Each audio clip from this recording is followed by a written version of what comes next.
আচ্ছা, আমরা যদি এখানে চিন্তা করি যে নর্মালাইজেশন জিনিসটা কি, আমাদের আজকের টপিক হবে নর্মালাইজেশন। তো নর্মালাইজেশন দেখার আগে আমাদের আগে বুঝতে হবে যে নর্মালাইজেশন জিনিসটা কি, এটা কেন দরকার পড়ছে, বা ডিবিএমএস এর ক্ষেত্রে এই নর্মালাইজেশন জিনিসটা কেন আসছে। তো শুরুতেই আমরা হচ্ছে একটা টেবিল চিন্তা করি, এরকম একটা টেবিল। সেই টেবিলে কিছু কিছু জিনিস আমাদের এরকম থাকলো যে অর্ডার আইডি নামের একটা কলম থাকলো, তারপরে থাকলো কাস্টমার নেম, তারপরে দেওয়া থাকলো হচ্ছে কাস্টমারের ফোন নাম্বার, তারপরে থাকলো প্রোডাক্ট আইডি, ঠিক আছে। এরপরে হচ্ছে প্রোডাক্টের নেম, এবং লাস্টে থাকলো হচ্ছে প্রাইস, ঠিক আছে। এই কয়টা জিনিস নিয়ে কলামগুলো থাকলো, আর রো থাকলো ধরে নেন 3টা।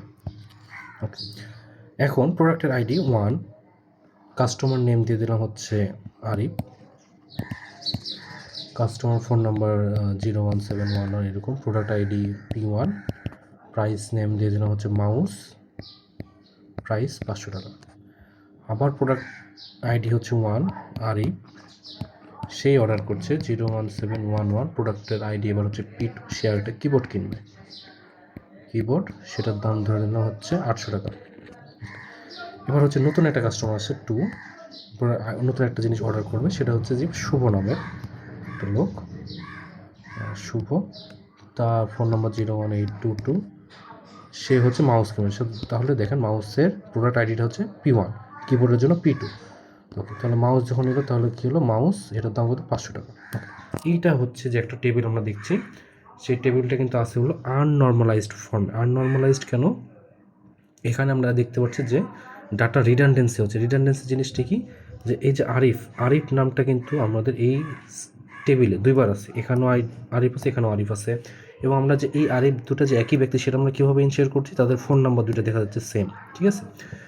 আবার যখন এখানে দেখছি যে প্রোডাক্টের নেম যখন দেখছি, তখন এই যে প্রোডাক্ট আইডি P1, প্রোডাক্টের নেম মাউস, এটা কিন্তু দুইবার আসছে, সুতরাং এখানে ডাটা রিডান্ডেন্সির একটা সমস্যা আমরা দেখতে পাচ্ছি, ঠিক আছে। অপ্রয়োজনীয়ভাবে ডাটা রিপিট হচ্ছে, এই যে একটা সমস্যা ডাটা রিডান্ডেন্সি, ঠিক আছে। আমরা একটা জিনিস মাথায় রাখবো যে আননর্মালাইজড ফর্মে ডাটা রিডান্ডেন্সিটা বেশি হয়, এটাকে আমরা বলি হচ্ছে ডাটা রিডান্ডেন্সি, মানে রিপিটেশন অফ ডাটা, ঠিক আছে। এই জিনিসটা হচ্ছে বেশি হয়। তো এই জিনিসটা যদি বেশি হয় তাহলে কিছু কিছু জায়গায় সমস্যা ক্রিয়েট হয়। কী রকম সমস্যা, 3 রকম সমস্যার কথা আমরা এখানে আলোচনা করবো আননর্মালাইজড ফর্মে। সেটা হচ্ছে 1 নম্বর আপডেট অ্যানোমালি, ফার্স্ট আমরা দেখব হচ্ছে আপডেট অ্যানোমালি, সেকেন্ড ওয়ান থাকবে হচ্ছে ইনসার্ট অ্যানোমালি, এবং থার্ড নাম্বার থাকবে হচ্ছে জি অ্যানোমালি, আর থার্ড নাম্বার হবে ডিলিট অ্যানোমালি। ওকে, তো ফার্স্টে যেটা হচ্ছে আপডেট অ্যানোমালি। আপডেট অ্যানোমালি জিনিসটা এরকম যে কখন আমরা যদি এই টেবিলের কথা চিন্তা করি, এই টেবিলে যদি আমাদের যে মাউসের যে প্রাইসটা আছে, সে প্রাইসটা কত আছে এখন 500 দেওয়া আছে। যদি এখানে আমার এই যে এখানে যে প্রোডাক্টটা কিনলো, এই 500 জায়গায় যদি মাউসের দাম যদি 600 টাকা করা হয়, তাহলে ডাটাবেসে যত জায়গায় মাউসের প্রাইস লেখা আছে সব জায়গায় চেঞ্জ করতে হবে না, শুধু এই জায়গায় 600 চেঞ্জ করলে কি হবে, হবে না।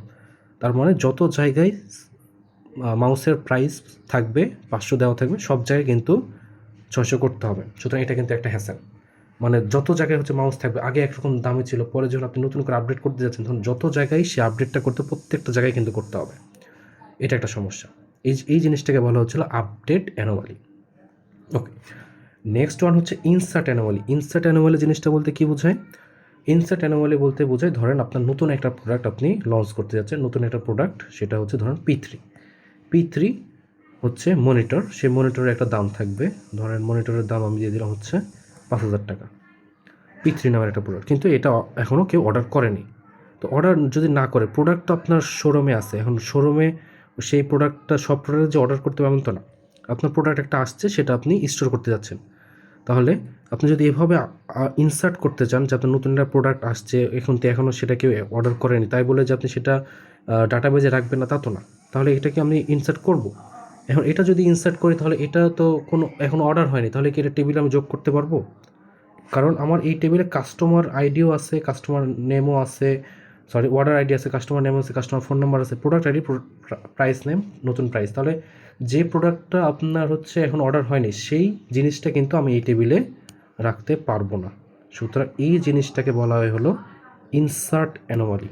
একটু মাথায় রাখবেন, এটা হচ্ছে বলা হয় ইনসার্ট অ্যানোমালি। যদি এরকমটা হয় যে কোনো একটা নতুন প্রোডাক্ট আপনার আসলো কিন্তু সেই প্রোডাক্টটা এখনও অর্ডার হয়নি, যেটা এই টেবিলে যোগ করা যাবে না, সেটাকে বলা হচ্ছে ইনসার্ট অ্যানোমালি। ওকে, লাস্ট ওয়ান হচ্ছে ডিলিট অ্যানোমালি। ডিলিট অ্যানোমালি জিনিসটা কি, ধরেন আমাদের যেই অর্ডার আইডি 2, এই যে অর্ডার আইডি 2 এটা আমি ডিলিট করতে যাচ্ছি। এটা যদি আমি ডিলিট করে দিই, অর্ডার আইডি 2টা যদি আমি কোনোভাবে ডিলিট করি, তাহলে দেখা যাবে যে শুভ নামের যে কাস্টমারটা আছে তার যে ইনফরমেশনটা আছে সেটাও কিন্তু ডিলিট হয়ে যাবে। সুতরাং আমি একটা পোর্শন ডিলিট করতে যাই আরেকটা পোর্শনও তথ্যও কিন্তু আমি হারিয়ে ফেলছি। এই জিনিসটাকে বলা হলো ডিলিট অ্যানোমালি। সুতরাং আমাদের যদি কোনো একটা ডাটাবেস বা কোনো একটা টেবিল যদি এভাবে থাকে যেটা আননর্মালাইজড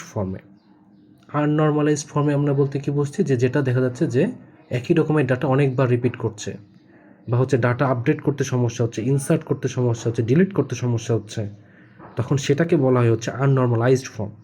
তো এই আননর্মালাইজড ফর্ম থেকে নর্মালাইজড করতে হয়। তো এই নর্মালাইজডের জন্য অনেক রকম নর্মালাইজড ফর্ম আছে। তো আমরা মূলত দেখব হচ্ছে 1NF, 2NF, 3NF।